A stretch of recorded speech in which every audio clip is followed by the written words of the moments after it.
Coucou tout le monde, voici un tirage sentimental pour les personnes en couple. Vous avez la possibilité de choisir parmi le tas numéro 1 ou le tas numéro 2. Je rappelle que ceci reste du général, donc prenez bien si ça résonne en vous. Et si vous souhaitez une consultation personnalisée privée, n'hésitez pas à me contacter, ça sera avec grand plaisir. Allez, c'est parti, nous allons commencer par le tas numéro 1. Alors ici, on vous parle, du retour de la séduction. J'ai l'impression ici que ça a été compliqué pour vous, d'accord ? Ça a été compliqué pour vous, il y a des problèmes de communication, des tensions, et vous avez, vous ou votre autre, beaucoup de regrets, de culpabilité, ce qui fait que vous allez repartir sur quelque chose, repartir sur une communication, des solutions qui vont être trouvées. Il va y avoir le retour à la séduction. Je vais vous les mettre ici. Le retour à la séduction. Pour d'autres, ce qu'on me dit, c'est que vous avez flirté, vous avez été dans la séduction avec une autre personne et vous culpabilisez beaucoup par rapport à cela. D'accord ? Vous avez envie en tout cas d'avancer dans la même direction. Il y a un certain projet que vous avez en commun, peut-être déménager ensemble, vivre ensemble, un bébé, etc. Peu importe, mais il y a des projets communs qui sont là. Partir en vacances ensemble, hein, ça peut être ce genre de choses. Et on vous dit de le faire. On vous dit voilà, l'avancement est là, il est temps d'y aller, notamment si c'est partir en vacances parce que vous avez besoin de vous ressourcer, vous avez besoin de vous retrouver. On vous parle ici de prise de conscience. Alors, ce que vous avez traversé actuellement, cette période compliquée, et je ressens qu'elle y est encore actuellement, ça va se dénouer petit à petit.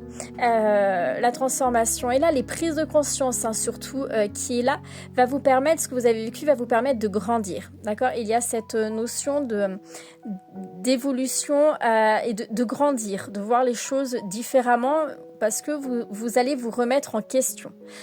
Pour d'autres, il se peut que vous décidez d'apporter un changement dans votre vie sentimentale par rapport à vos enfants. Du moins à des enfants qui sont au milieu parce que vous n'avez pas envie de voir des enfants souffrir, d'accord ? Et on me parle également ici que ça peut être la personne qui est plus jeune. Alors si c'est vous qui êtes la plus jeune, c'est vous qui allez faire la prise de conscience. Et si c'est votre autre qui est plus jeune, c'est cette personne-là, ce sera votre autre qui va être dans les prises de conscience. On vous dit bien que vous avez besoin de vous ressourcer, c'est ce que je disais. Je vois beaucoup ici en projet partir en vacances, voyager, mais être ensemble pour se ressourcer. Faites-le parce que ça va vous faire du bien, ça va vous permettre de vous retrouver.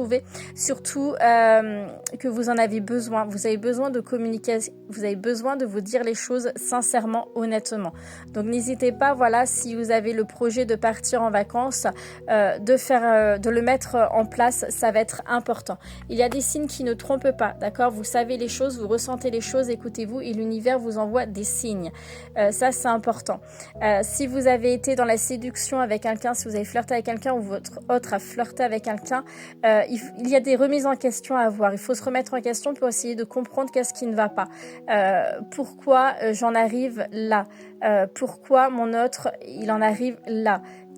Voilà, la communication est très très compliquée dans votre couple, mais c'est important vraiment de communiquer. Il se peut que ça soit à cause des enfants, une certaine routine avec les enfants qui font que... Mais voilà, en tout cas, posez-vous les bonnes questions, c'est vraiment très important et communiquez. C'est ce qui bloque beaucoup aussi dans votre couple, c'est la communication, le manque de communication. On vous invite à faire un vœu.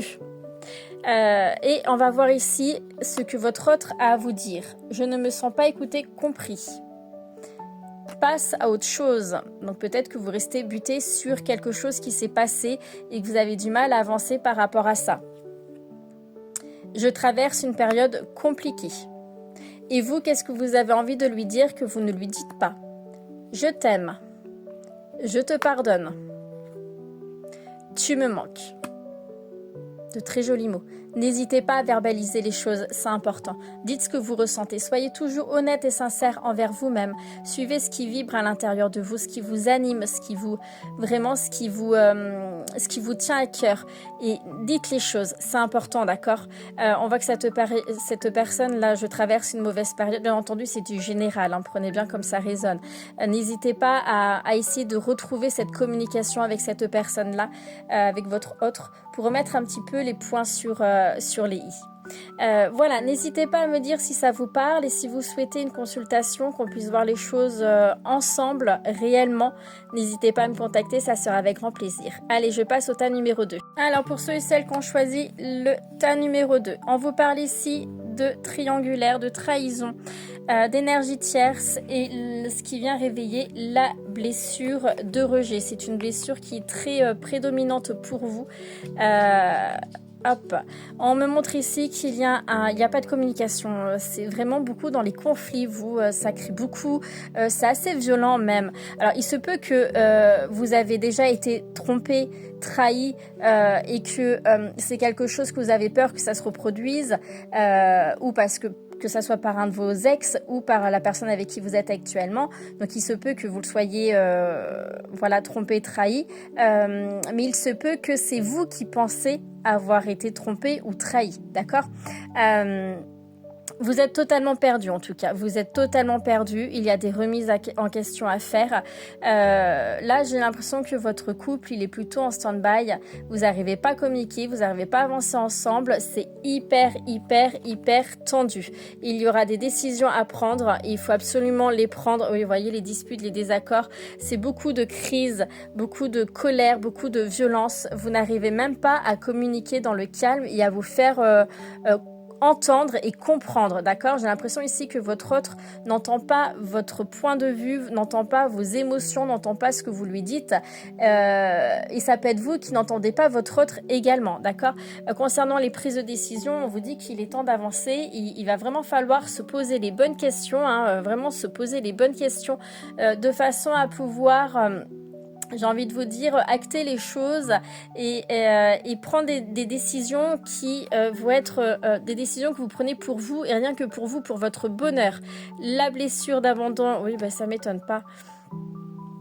Ok, la blessure, donc vous voyez, hein, quand même, le rejet et l'abandon sont des blessures qui sont très réveillées pour vous, hein, très présentes. On me parle ici que c'est une relation qui... Il y a du plaisir, il y a de la sexualité, c'est vraiment une relation qui... alors j'ai pas envie de dire purement physique, mais c'est ce qu'on me dit, beaucoup sur le physique, beaucoup sur la sexualité, les plaisirs charnels, vous le savez au fond de vous, donc c'est pour ça que malgré tout il y a quand même ce désir qui est là, mais pour vous je ressens énormément de dépendance affective, d'accord, donc faites attention, posez-vous les bonnes questions. Ça va être important à essayer de lâcher prise sur certaines choses, notamment envers votre passé, par rapport à vos blessures, par rapport à des situations que vous avez vécues dans votre passé qui fait que ça vous crée quand même beaucoup de blocages et de retard. Donc c'est important de lâcher prise par rapport à tout ça, de vous libérer de tout ça, mais surtout soyez honnête et sincère envers vous-même. On va voir ce que votre autre a à vous dire. Nos différends me bloquent. J'ai l'impression qu'il n'y a plus rien entre nous. Je ne regrette rien. Oui, c'est la sensation que ça donne ici aussi, hein, qu'il n'y a plus rien entre vous, il n'y a plus de communication, vous n'arrivez pas à vous entendre, c'est vraiment que les conflits qui sont là, mais continuellement en fait, j'ai l'impression que vous ne passez pas une journée sans vous criper le chignon en fait, c'est vraiment très tendu entre vous. Et vous, ce que vous souhaitez lui dire que vous ne le dites pas, je suis sincère, je veux que l'on se redonne une chance. Je ne veux pas te faire du mal. Alors peut-être que vous avez un comportement inadapté par rapport à la situation, mais ne culpabilisez pas. Vous réagissez aussi comme vous pouvez en fonction de vos blessures, en fonction de vos bagages, en fonction de plein de choses en fait. Donc surtout, n'ayez pas de culpabilité de réagir comme vous réagissez. N'oubliez pas que vous n'êtes pas responsable de comment l'autre personne peut réagir, comment va prendre en fait ce que vous allez lui dire. Si quand vous lui dites quelque chose, elle réagit avec agressivité et colère, c'est son problème, ce n'est pas le vôtre, c'est ce que vous lui dites. Mais voilà, ça vient réveiller des choses en elle. Voilà. C'est pas un tirage joli, hein, mais la vie n'est pas que tout beau, tout rose. En tout cas, n'hésitez pas à me dire en commentaire si ça vous parle et si vous souhaitez une consultation personnalisée.